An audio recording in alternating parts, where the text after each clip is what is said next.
గా ఉన్నారు, ఎన్నో ప్రభుత్వాలు చూసుండొచ్చు మీరు. మరి శివసేన పార్టీ అంటే మహారాష్ట్రకు చెందిన పార్టీ అనేసి చాలా మంది అనుకుంటుంటారు.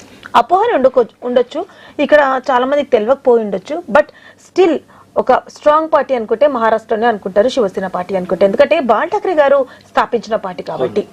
ఆయన ఉన్నప్పుడు ఆ ఉద్యమాలు, ఆ సేవ వేరు, కంప్లీట్లీ డిఫరెంట్.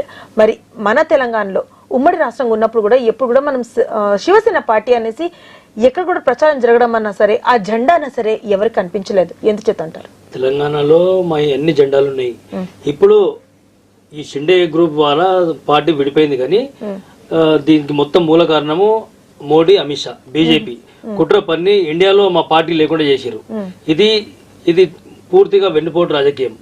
ఇప్పుడు ఒక వ్యక్తి ముందుకు పోవాలని పోతే సపోర్ట్ చేస్తారు ఎవరైనా, కానీ వీళ్ళు అట్లా కాదు.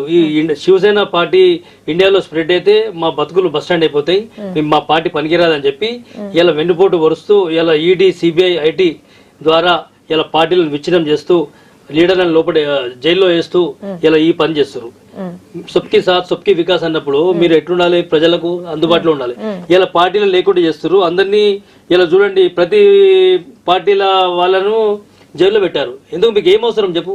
ప్రజలలో మీరు 10 ఏళ్ళ నుంచి పనిచేస్తారు, మీ పేరు మంచిగా ఉంది, కానీ ఈ పని ఎందుకు చేస్తారు మీరు? అట్లా మా పార్టీ కూడా ఇండియా మొత్తంలో స్ప్రెడ్ అయింది, మా పార్టీని ఎదగకుండా చేస్తారు వీళ్ళు. అంటే ఎంత నీచమైన పని చేస్తారు చెప్పండి మీరు. ఇప్పుడు శివసేన 1980లో పుట్టింది, సారీ శివసేన 1966లో పుట్టింది, బీజేపీ 1980లో పుట్టింది. ఇలా మోడీ ప్రధానమంత్రి కావడానికి కారణం బాలాసాహెబ్ ఠాక్రే గారు. గోద్రా ఇన్సిడెంట్ లా మొదటి అక్యూజ్ పర్సన్ మోదీ గారు. అయినా ఎల్కే అద్వానీ గారు, అటల్ బిహారీ వాజ్పేయి గారు అతన్ని గుజరాత్ ముఖ్యమంత్రి ఉన్నప్పుడు తొలగించారు. కానీ బాలాసాహెబ్ ఠాక్రేనే ఒక ఇటువంటి వ్యక్తి ఉండాలి అని చెప్పి మోడీ గారికి సపోర్ట్ చేస్తూ వాళ్ళిద్దరిని ఒప్పించి మళ్ళీ కంటిన్యూ చేశాడు. ఇలా అటువంటి వ్యక్తికి ఇలా మా పార్టీని లేకుండా చేసి, మా పార్టీని నామరూపాలు లేకుండా చేస్తే కూడా మేము ఇవాళ ఇంకా నిలబెట్టుకొని ముందుకు పోతున్నాం. కానీ ఆ టైం వస్తుంది, ప్రతి ఒక్కరికి టైం వస్తుంది. ఆ టైంలో మేము కూడా ముందుకు పోతాం. కానీ మేము మా పార్టీ లేదని, పెరగలేదని చెప్పి మేము బాధపడేది లేదు.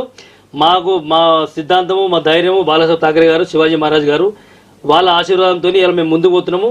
ఇక మొన్న కూడా చూసారు మీరు, ముఖ్యమంత్రి గారు పనిచేశారు ఉద్ధవ్ ఠాక్రే గారు, అతన్ని కూడా చేయనీయకుండా ఇలా పార్టీని లేకుండా చేశారు. అయినా మేము ధైర్యంగా ముందుకు పోతున్నాం. మా దాంట్లో మేము వెనుక పోయేది లేదు. ఖచ్చితంగా మేము బీజేపీని ఎదుర్కొంటాము.